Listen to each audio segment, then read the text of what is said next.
Hi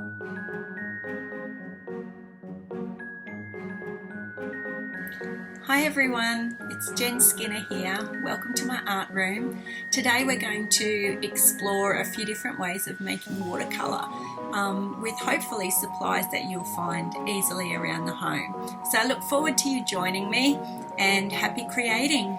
Bye.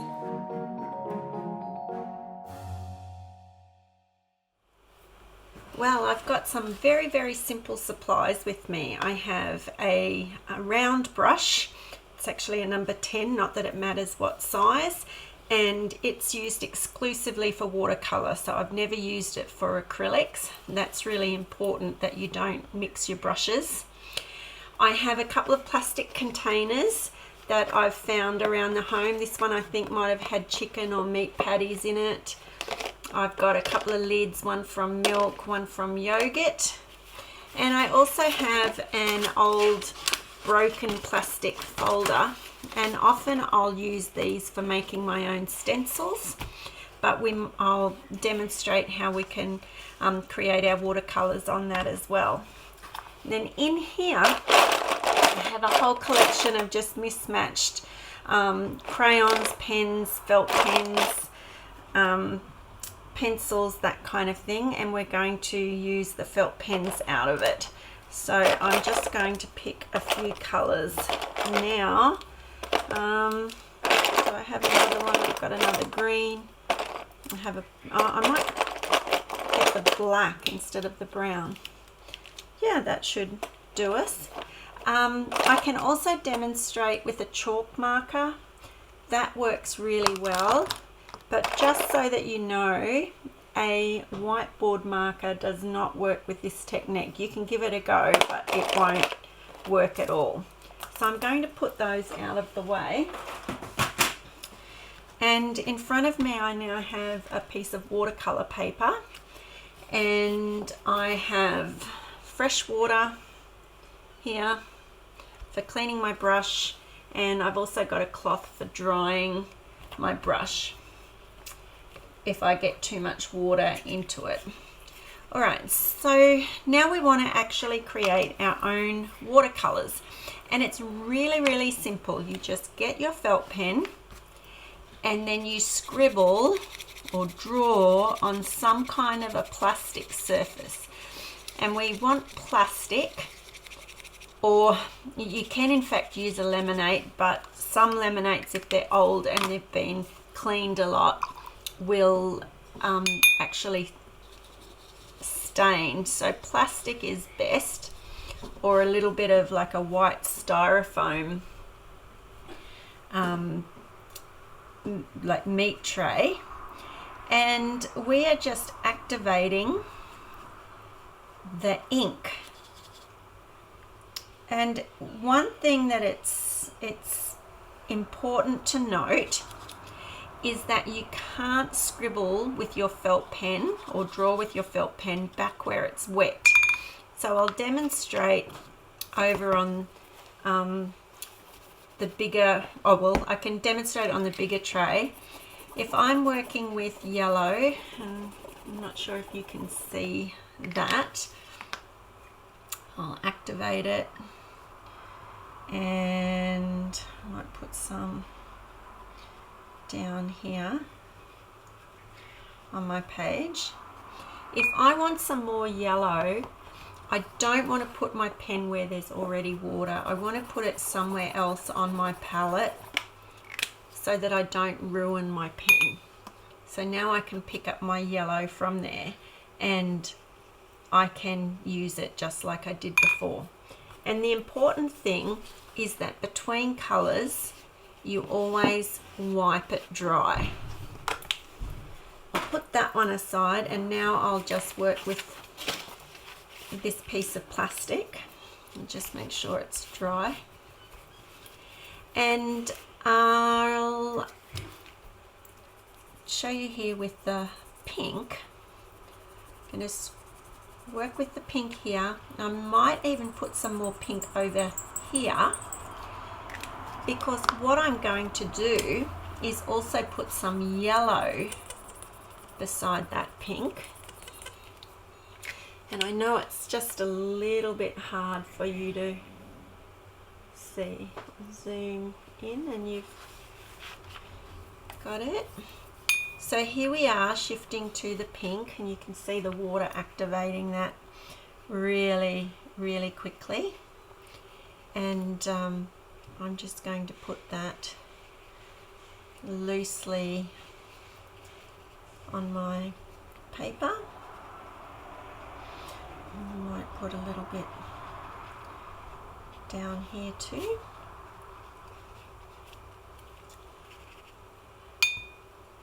Okay, so they just work like normal watercolors. You can also pick up excess if you want to. But here's the straight pink, and here is the pink and the yellow. So you can color mix as well. So let me put that in a slightly different spot so that you can see the difference. It's quite a marked difference to the previous color. And like in watercolor, you can layer. So I can layer this over the top. Now I can leave those two here because I have a big palette and come back to them later. But I can also move further down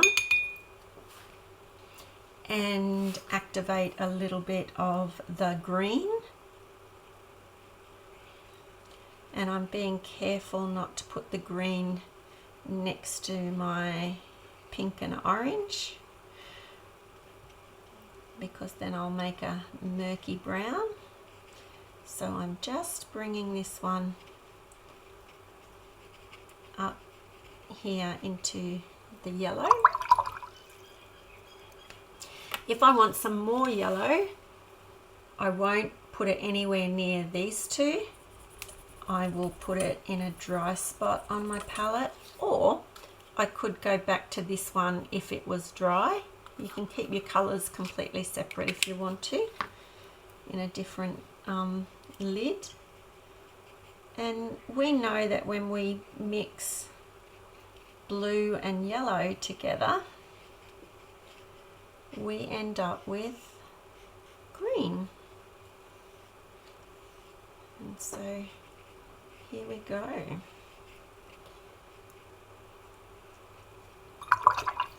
Now, something else that you can do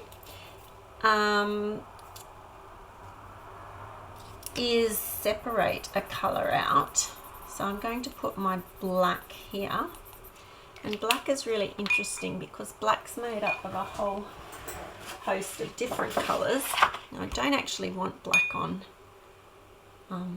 that drawing at the moment, but sometimes you can actually get your black to separate and you will see the different colors that are making up that particular black. You can see there's quite a pinky shade in underneath there. Now this would actually make a nice shadow. It's not a stark black, so I might in fact pick up a little bit and sort of use it a little bit as maybe a line or a little bit of a shadow, give a little bit more definition in my artwork. Now this is very quick, very simple, but you can, you know, create your own patterns and designs and florals or motor cars, dinosaurs, whatever you in fact want to draw. Now you can see the difference between me working with it wet on wet, where it's wanting to spread and pool, compared to where I'm working with it where the feather had already dried. So it makes a big difference. I've got my pink chalk marker, checking to make sure that it's dry. This is a very, very strong colour compared to what else I have already on my palette and in my painting.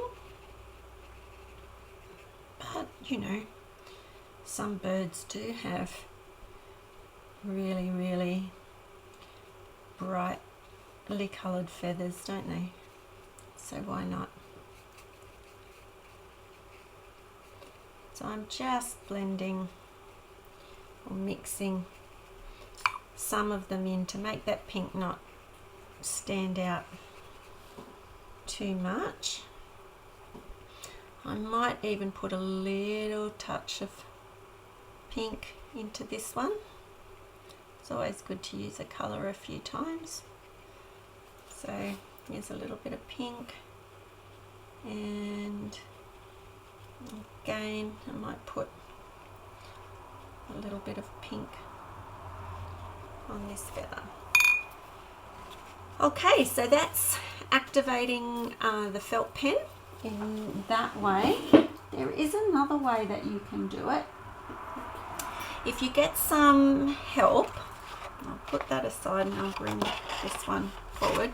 If you get some help to take the top off a felt pen that's no longer working, you can pull out the little cartridge from the inside, and this cartridge is what holds the ink or the colour. And so this is what's dried out when your felt pen doesn't work anymore. But we've already realised and found out over here, we've made a scientific discovery that if we add water to the dried ink, it will reactivate. And so what you can do is take these out and soak them into a container of water, and all the ink will bleach or will run out of this and into your container. And this container actually had quite a few green ones that had dried up. And what I've done here is that I have then put this container out into the sun, and I've let all the water evaporate. So now I have some beautiful concentrated green watercolor paint, and look at that for a color. How gorgeous is that? And that is simply following a scientific process of using water to leach out the ink, and then using evaporation to give me a nice concentrated paint. The same thing can happen. It ends up with the same product, but not quite as weak as when we work with it. All right, another thing that you can do with your watercolors, let me get rid of that piece, is you can in fact draw directly on your artwork with your felt pen when your work is dry, and then using some water you can actually manipulate and activate the color directly onto your artwork, so that you can get a really, really neat shadow effect. Now I'm not going to go anywhere near, I'm not going to go near there because there's water and I don't want to ruin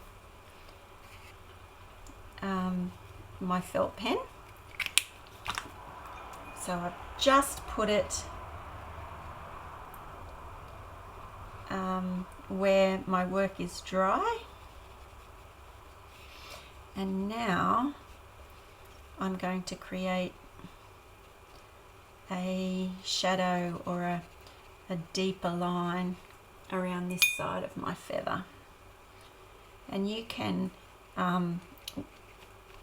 lighten that as much as you like the more water you add, you can reduce the depth, darkness of the line. But if you do it this way, you will always see your initial mark. It won't completely disappear, so you've got to be aware of that before you start.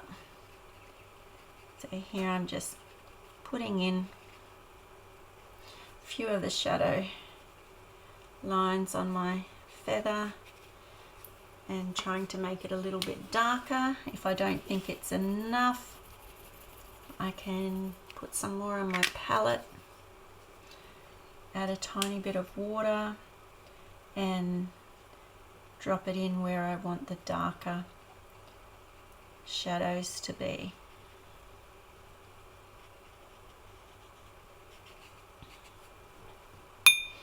Anyway, how to create your own watercolor using some felt pens. Have fun.